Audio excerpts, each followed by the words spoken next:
Do you hear that?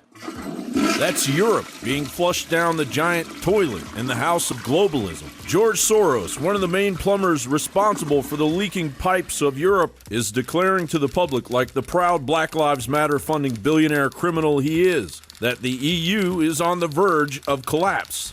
While the Dutch Prime Minister says, and let me be clear, the current numbers are not sustainable. We are running out of time. We need a sharp reduction in the number of refugees in the coming 6 to 8 weeks. The UK's Express reports frustrated female refugee center workers who welcome the refugees with open arms and compassion are on the verge of quitting after regularly being sexually assaulted and even threatened with decapitation by a wave of 25-year-old male refugees. Meanwhile, the ungrateful invaders are now suing the German government, complaining that the asylum process is taking too long. Some European countries are beginning to fight back, as Denmark is considering moving the refugees to camps outside the cities, while a wave of derelicts dubbed rape-fugees victimize record numbers of women and children across Eurasia. But in Sweden, where the rape epidemic in particular is exploding, Sweden is funding a sniper training course for recently arrived third world refugees as part of their integration program.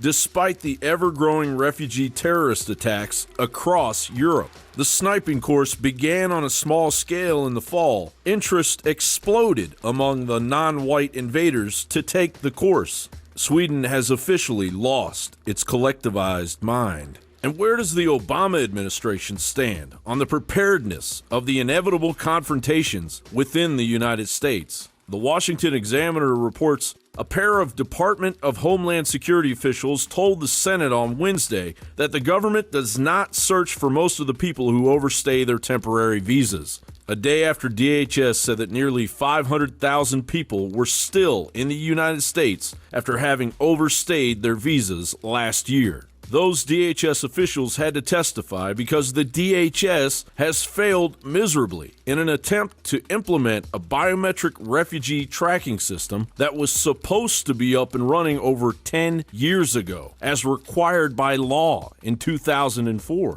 The Washington Free Beacon reports, senior Obama administration officials had trouble in the past year informing Congress about the number of individuals who had overstayed their visas. The administration also could not provide Congress with statistics about the number of Syrian refugees who had been granted residency in the United States in 2015. There are currently 1,000 open investigations into ISIS members in the United States right now, and that number is trivial. The investigations of 113 of those foreign-born individuals with terror charges have been blocked by the Obama administration since 2014. So, America, can I ask you a question? What are you going to do when and if the rape of your sister, mother, wife, or girlfriend by Middle Eastern refugees starts happening in your town? John Bound for Infowars.com.